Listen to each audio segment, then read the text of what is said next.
Disclaimer: this story is a work of fiction created for entertainment purposes. It does not depict real events or real individuals. Viewer discretion is advised. She was always the strongest person in the room. You know the kind, smiling when things went wrong, laughing at the worst jokes, and saying, "I'm fine," even when it was clear she wasn't. That night, though, something was different. I didn't plan to stay late, I didn't plan to get involved. I was just passing by her house, thinking I'd return the book she lent me last week. But then I saw her. Sitting alone on the porch, hoodie pulled up, hugging her knees like the world had turned its back on her. I almost turned away, thinking maybe she needed space. But something in me said, "Look closer." Her voice was soft, almost too quiet to hear. "I'm fine," she whispered, eyes not even meeting mine. But her hands were trembling. Her shoulders, shaking like she was freezing, though the summer night was warm. And then I saw them. Tears, rolling down her cheeks one after another. Silent, steady. She didn't make a sound. That's what hit me hardest. She wasn't crying out loud, she was breaking in silence. And in that moment, I knew, walking away wasn't an option. I sat next to her without saying anything. Just sat there. Sometimes words do more harm than good. Sometimes all someone needs is to know they're not alone. She didn't look at me, didn't speak. But she didn't move away either. And that was enough to know, maybe she wanted me. It wasn't until the stars came out that she finally spoke. "I'm tired," she said, voice barely above a breath. "Tired of pretending, tired of holding it all together. Everyone thinks I'm strong. But I'm not. Not tonight." That cracked something in me. Because I knew that feeling. That pressure. That quiet scream inside your chest that no one ever hears. The way you smile in front of everyone but crumble when you're alone. And for her to say that, to finally drop the act, it meant she was at her edge. "I know," I said softly. "You don't have to be strong right now. Not with me." She looked at me then, eyes red and puffy, but there was something in them. A mix of pain and relief. Like she'd been carrying a weight for far too long and someone had finally noticed. I didn't have any solutions. I wasn't there to fix her world. But I could sit with her in it. She didn't tell me the name of the person who broke her heart, or what words had shattered her that day. But slowly, piece by piece, she started to open up.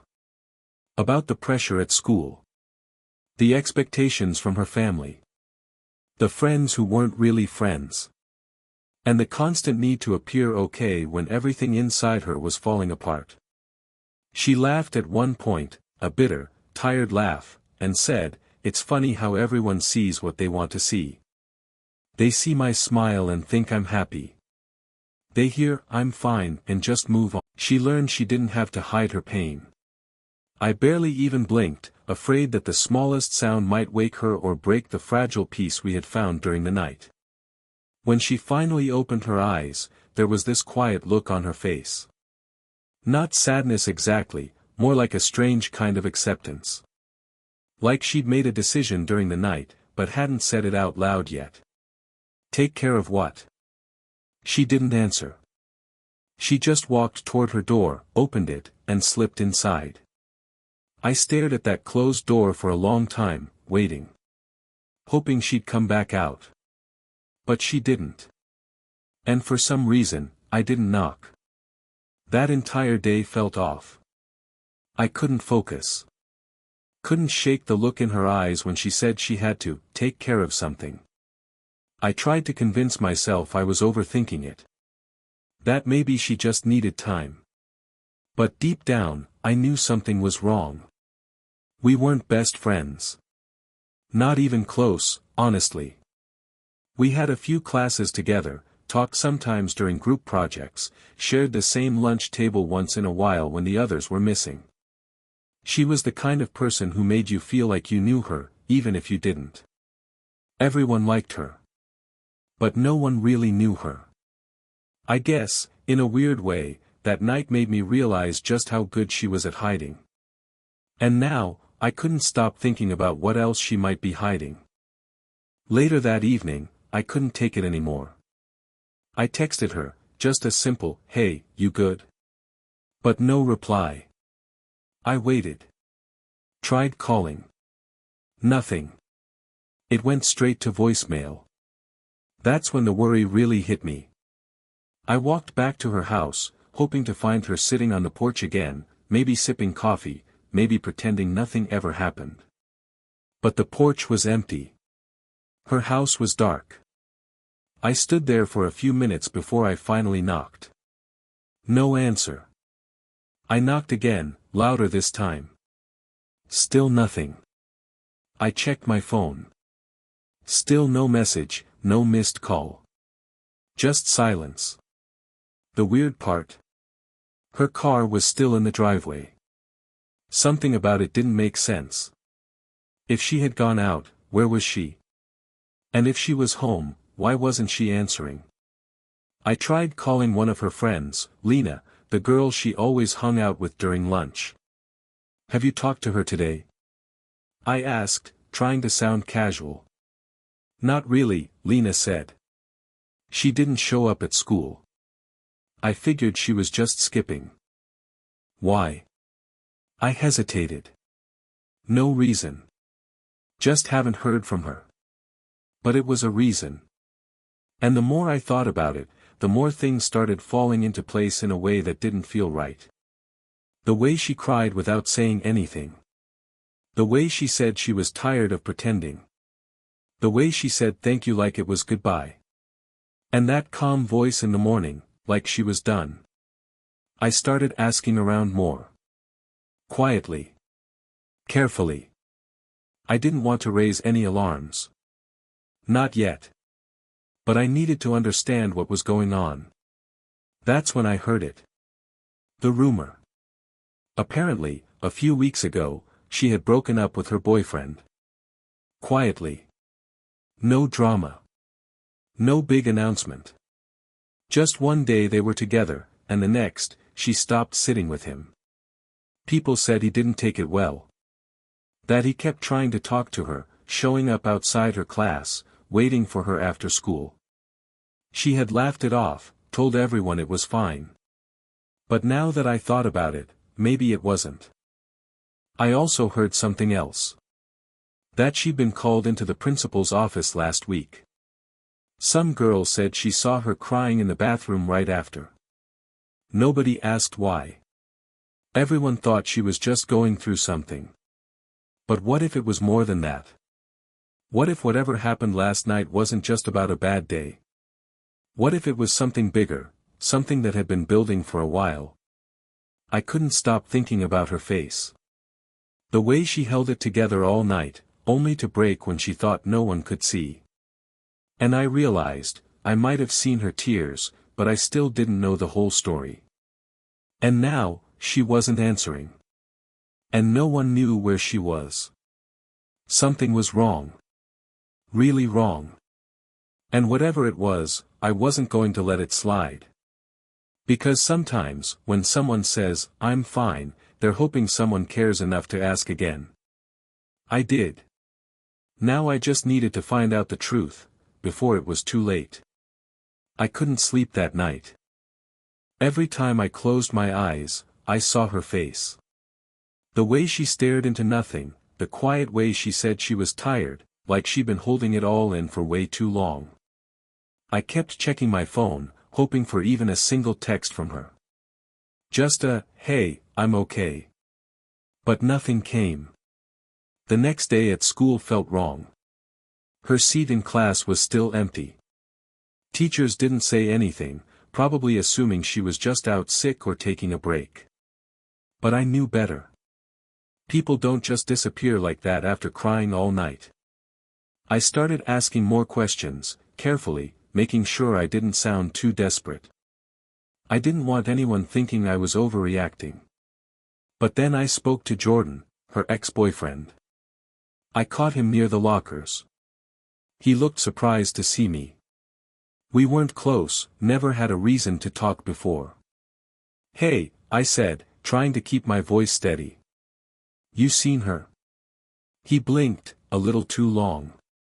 "No, why would I? You used to be close, right?" He laughed, but it wasn't funny. "Used to be. She dumped me out of nowhere." There was something off in the way he said it. Like he still hadn't let it go. I watched his expression closely, but he avoided eye contact. "You sure you haven't seen her?" I asked again, this time slower. He looked annoyed. "What's with the questions, man?" I said I haven't. But the way he said it, it didn't sound convincing. I backed off, but a part of me was already spinning. Something was wrong with him too. And I had a feeling he knew more than he was letting on. Later, I found myself walking toward the school counselor's office. I didn't even know what I was going to say, but I had to try something. Maybe she had told someone. Maybe someone was already helping her. Maybe I wasn't alone in this. I knocked gently, and when Ms. Reynolds opened the door, I hesitated. "Is everything okay?" she asked, her voice calm. "I'm just worried about someone," I said. "She hasn't been to school, Anne. I think she's not okay." I didn't say her name at first. But Ms. Reynolds didn't ask. She just gestured for me to sit. I told her everything, well, almost everything. I left out the part where she cried on my shoulder all night. That felt too personal. Too raw. But I told her about the silence, about the strange goodbye, about her avoiding everyone. Ms. Reynolds listened carefully, not interrupting. When I finally said her name, her expression changed. Just slightly. But I saw it. "You're not the first person to come and hear about her," she said softly. That stopped me cold. "Who else?" I asked. "I can't say," she replied. "But I can tell you she's been struggling for a while. More than most people realized." "So where is she now?" I asked. Ms. Reynolds sighed. "We're trying to contact her family.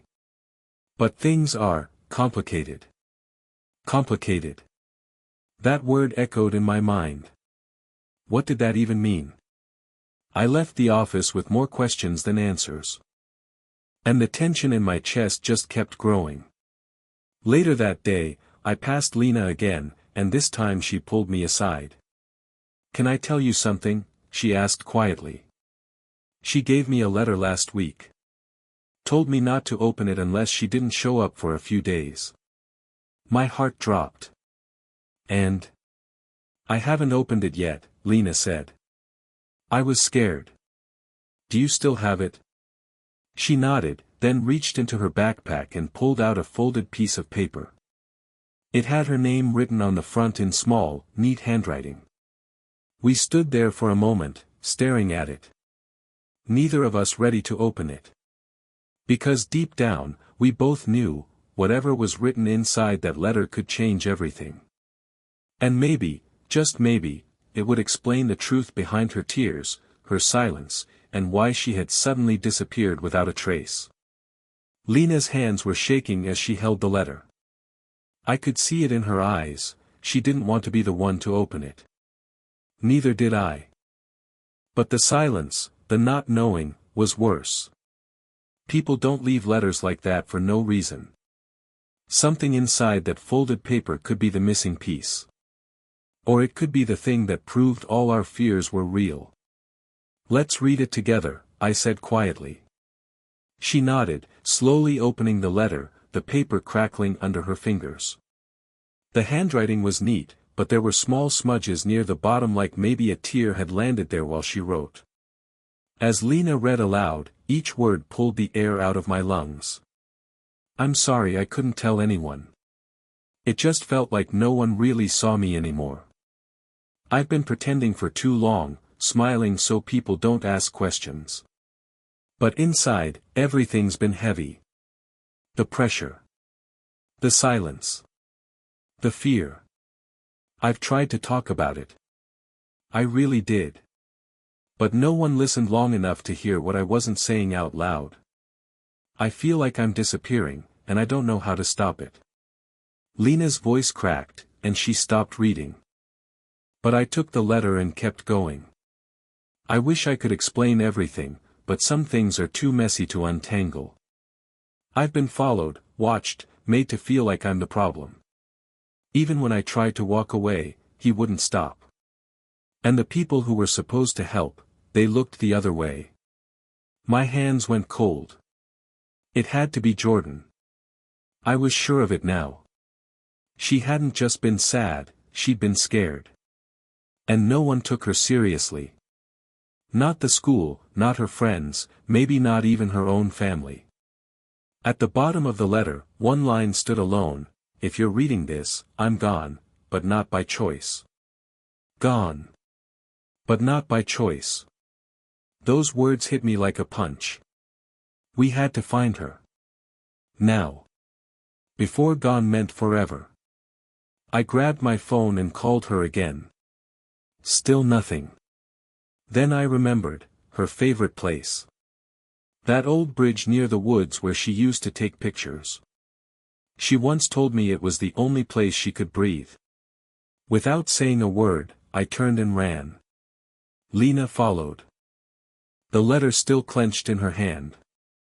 We didn't know what we'd find there. But we knew we were running out of time. The bridge came into view just as the sky began to turn gray. A storm was building, clouds heavy, wind pushing through the trees with a strange urgency. The path felt longer than usual, every step louder, faster. My heart was racing, not just from running, but from the thought of what we might find waiting at the edge of those woods. When we reached the clearing, my eyes scanned the entire area. The bridge was empty. At first. Then I saw something, a hoodie. Hers. Draped over the old bench near the railing.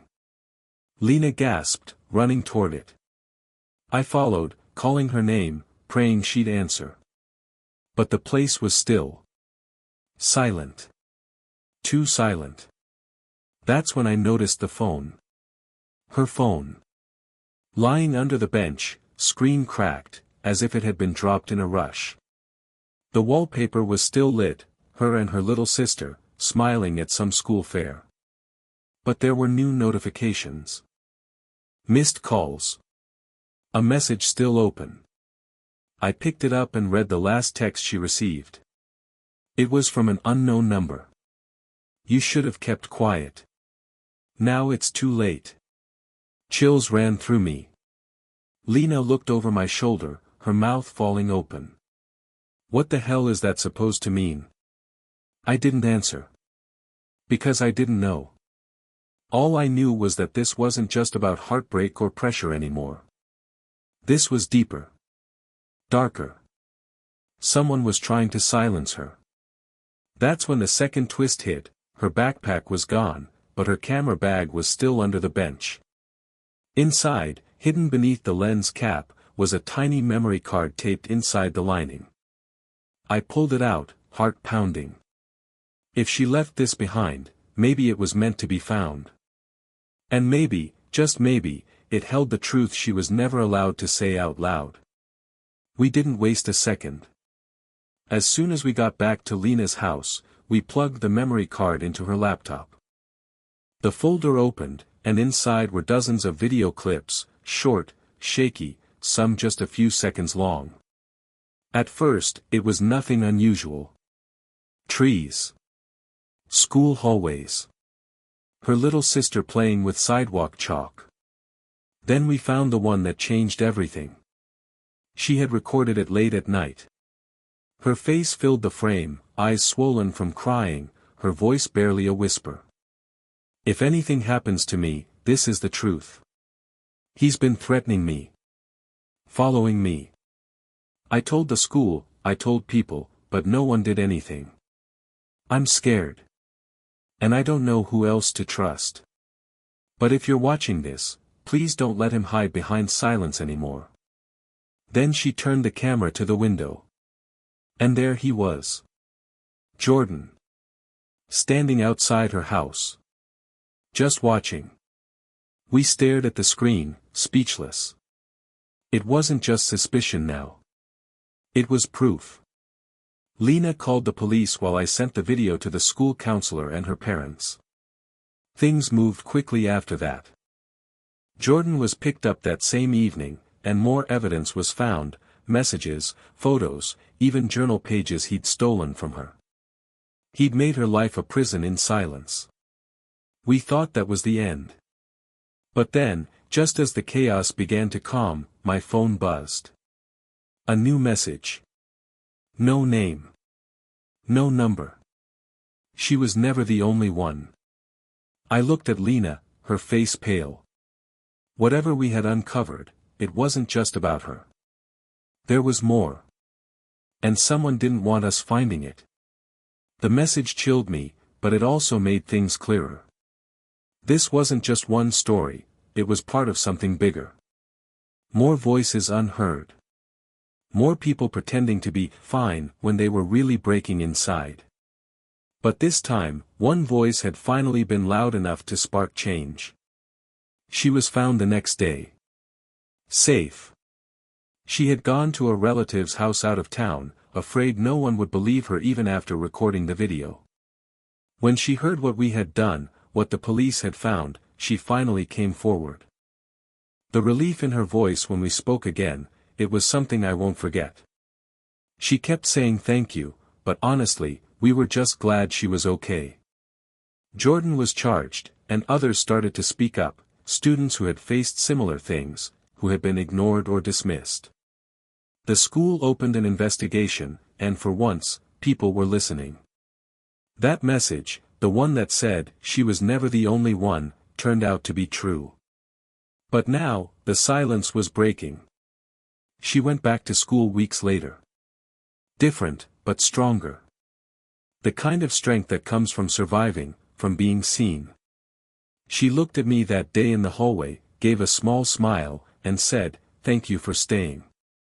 And I realized something important. Sometimes the most powerful thing you can do is show up. Listen.